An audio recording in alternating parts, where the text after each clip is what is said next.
O que plantar e por que plantar? Na capacitação tecnológica do Bioma Cerrado, o maior do Brasil, você vai conhecer as espécies de mudas e sementes que garantem ao produtor mais lucratividade e ainda ajudam a melhorar áreas degradadas, protegendo o meio ambiente.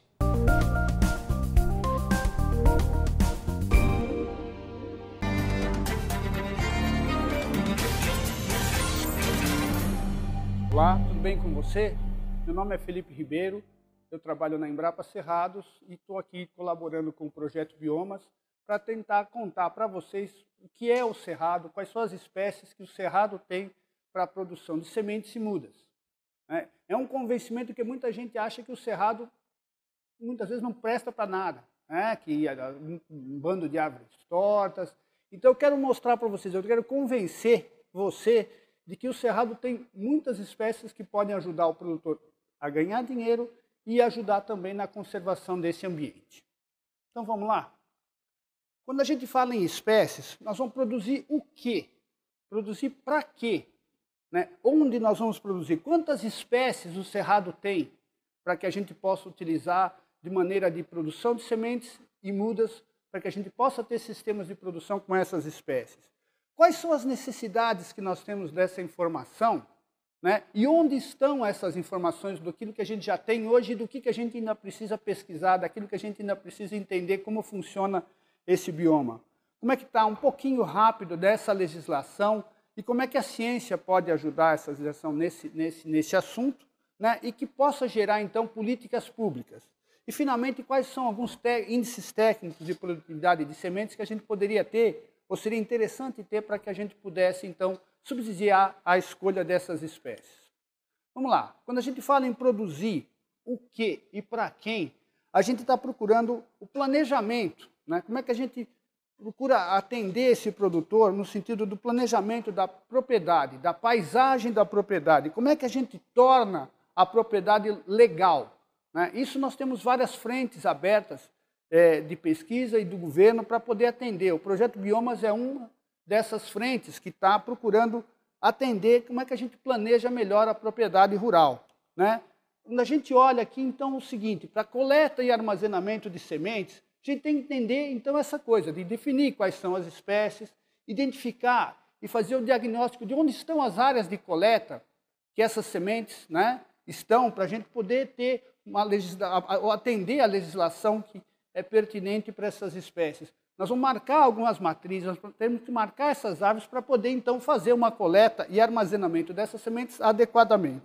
Nessa sequência, nós temos a produção de mudas, que também tem os seus conhecimentos específicos para a implantação dos viveiros, para a seleção desses viveiristas e uma legislação pertinente a essa produção de mudas. Finalmente, esses modelos de revegetação. Como é que nós vamos aproveitar essas sementes, essas mudas e fazer os plantios que vão atender essas demandas que nós vamos ter de utilização dessas sementes e dessas mudas? Vocês podem ver aqui, e isso é importante, nesse tipo de conversa que nós estamos tendo, a parte da capacitação. O quanto é importante em todos esses três níveis que essa coisa aconteça, que a gente possa saber quem faz o que, onde, para a gente não ter um elo dessa cadeia, desse processo, uma falha nesse elo que vai ser o ponto fraco. Nós temos que ter todos esses três pontos bastante fortes para que a gente possa ter sucesso nessa cadeia, certo? Então vamos em frente. Nós estamos trabalhando aqui das espécies do cerrado. Eu tenho que convencer você que no cerrado nós temos espécies que a gente pode utilizar e que vai trazer lucro para esse produtor, que vai trazer condições para que a gente recupere aquele ambiente da melhor maneira possível. Quando a gente olha para o Brasil, nós temos lá levantado, na lista de espécies da flora do Brasil, quase 46 mil espécies. Dessas 46 mil, 12 mil estão aqui no cerrado. É muito? É pouco? Vocês vejam a proporção de espécies que nós temos aqui no cerrado para poder utilizar. Agora, só falar em número, isso daí muitas vezes não diz nada. A gente quer saber o que fazer com essas espécies. Onde elas estão? Como é que são os ambientes que essas espécies ocorrem? Se elas estão nas florestas, se elas estão na savana, se elas estão no campo. Então, quando a gente olha, puxa vida, nós estamos falando em 12 mil, esse número é muito grande. A gente tem que minimizar um pouco esse tamanho desse produto para atender um mercado cada vez mais crescente, como já foi falado em outras aulas aqui nesse nosso curso, um mercado crescente de espécies florestais e savânicas e campestres que nós temos aqui nesse bioma. Então, numa conversa com pesquisadores, num projeto que nós estamos tendo aí para resolver também a parte do Código Florestal, no Web Ambiente, né? Nós estamos lá, quantas espécies a gente poderia ter, né, para poder atender essa demanda do mercado? 12 mil. Se a gente tiver 200 espécies floresta, 100 espécies de savana, 50 de campestre, será que nós vamos atender esse mercado? Então, eu quero mostrar para você exatamente, o número de 12 mil espécies pode assustar. Nós vamos diminuir esse número para ver se a gente pode, dentro daquele ciclo, né, como vocês podem ver no canto direito, esse ciclo, para não deixar que um gargalo em cima desse conhecimento atrapalhe esse desenvolvimento que a gente quer produzir aqui no projeto Biomas, para atender às demandas da legislação do Código Florestal. Vamos lá. Quando a gente faz essa distribuição de 200 espécies de árvores, né, 100 espécies de savana e 50, onde é que a gente tem esse tipo de informação, né? A literatura está muito frequente, nós temos muito conhecimento já incorporado na literatura, né? E esse conhecimento da literatura nos ajuda a desenvolver projetos como esse que nós estamos fazendo aqui no Biomas, né? Vocês vejam, aqui nós temos aí para o Cerrado, como a gente fala em floresta, né, uma lista aí de 37 espécies de crescimento rápido que a gente tem para as matas ciliares e as matas de florestas de galeria. Nós temos essa lista, muitas vezes, diferenciada também para ambientes muito úmidos, né? Como a gente diz, né, uma característica da hidrologia com água, né? É muito frequente, então nós temos uma lista dessas espécies que já dão ali mais ou menos 100, que a gente poderia atender uma demanda imediata dessas espécies. A gente sabe que muitas vezes a disponibilidade de sementes não adianta, você tem a semente, mas a espécie é difícil de germinar. Então nós temos estudos aí de propagação vegetativa que pode atender, no caso das espécies como o prótimo, alméciga, xilópia, marginata, richéria, são espécies típicas de ambientes muito úmidos, né? Alagados, inclusive. Quando a gente fala em mata seca, que é uma outra estratégia, né? Quando a produção de fazer clones, muitas vezes para a gente interessa, você tem uma árvore que tem um porte, né? Ela tem uma estrutura bastante diferenciada que nos interessa de crescimento, nós podemos fazer clones, né? Esse é o estudo da tese do Daniel Vieira, né? de doutorado, onde ele estudou exatamente enraizamento de aroeira e de Gonçalo Alves, mostrando que essas espécies têm um enraizamento bastante grande, inclusive de troncos, já para fazer morão de cerca. Né? Então, isso é uma estratégia relativamente barata, né, de você poder colonizar determinadas áreas a partir de clones de enraizamento de espécies de mata seca.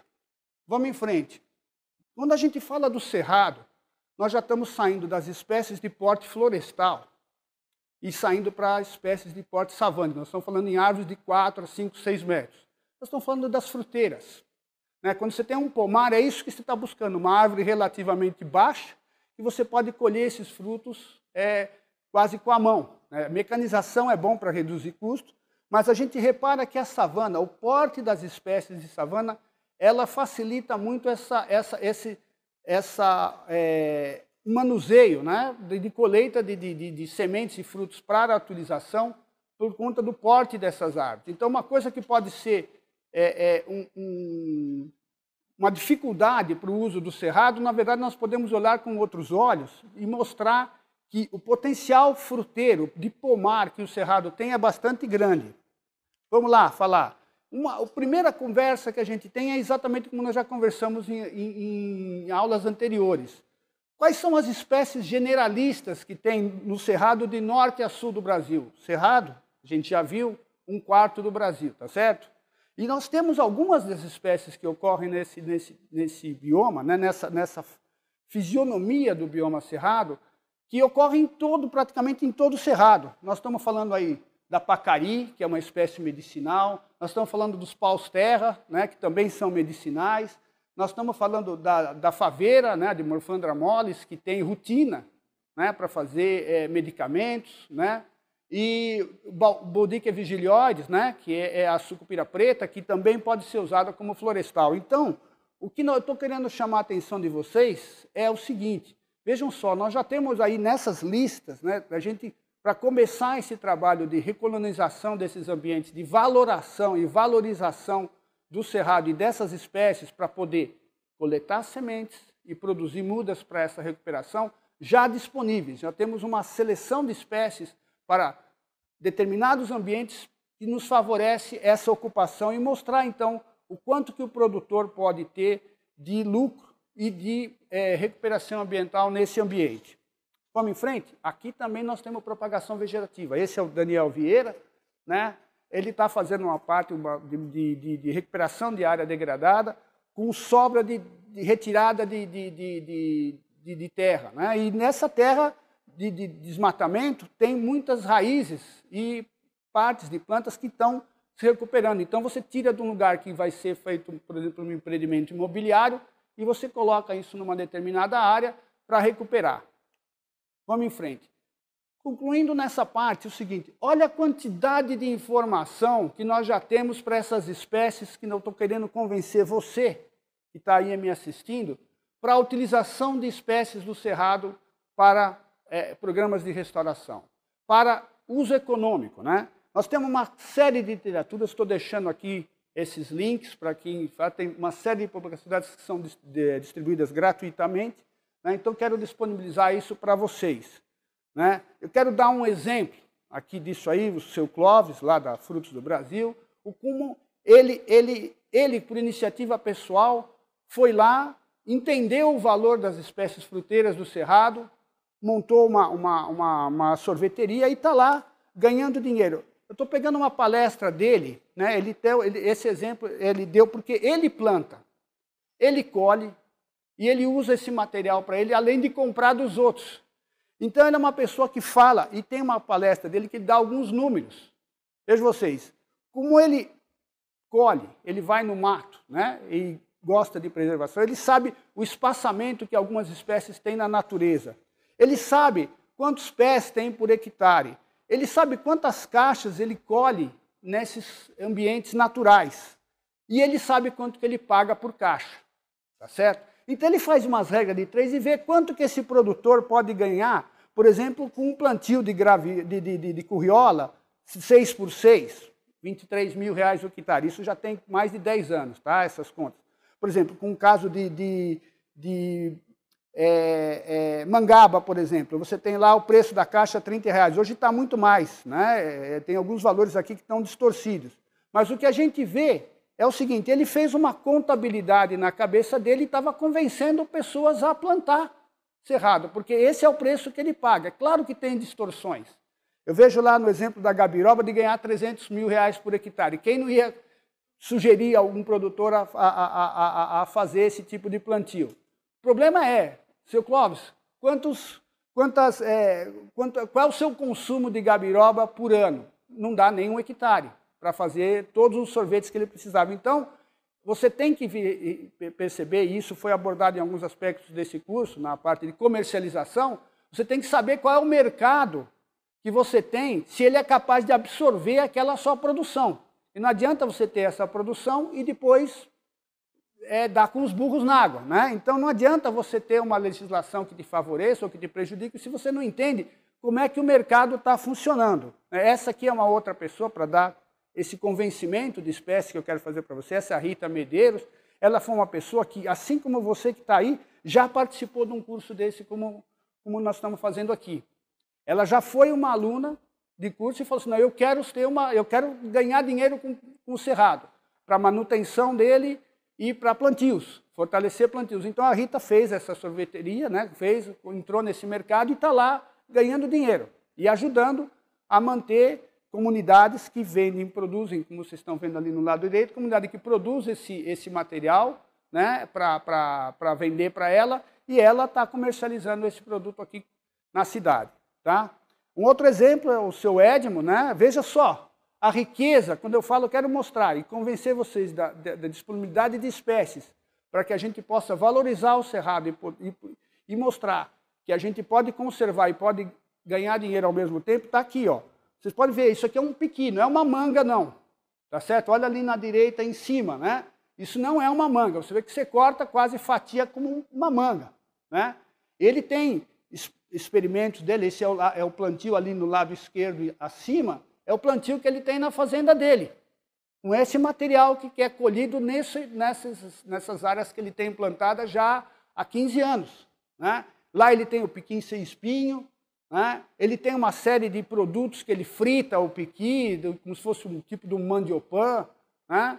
Para quem conhece, é muito saboroso. Então eu quero mostrar para vocês essas soluções que pessoas estão encontrando para que a gente possa ir na pesquisa, selecionar essas matrizes, saber que material genético é esse, para poder melhorar, né? Vocês vejam a variedade de cores e de sabores que nós temos só dentro do pequi, né? Esse é o experimento, inclusive, para mostrar do Elaine Pereira e o Ailton, lá de Goiânia, né? da própria Embrapa e da Agência Rural, mostrando exatamente como se faz enxerto de pequi, para pegar esse material genético que está disponível no campo e para poder fazer essa domesticação e aplicá-los aí em plantios, de modo que a gente possa, não só fazer a propagação e produção das mudas, de coleta de sementes, mas a propagação dessas mudas por enxertia.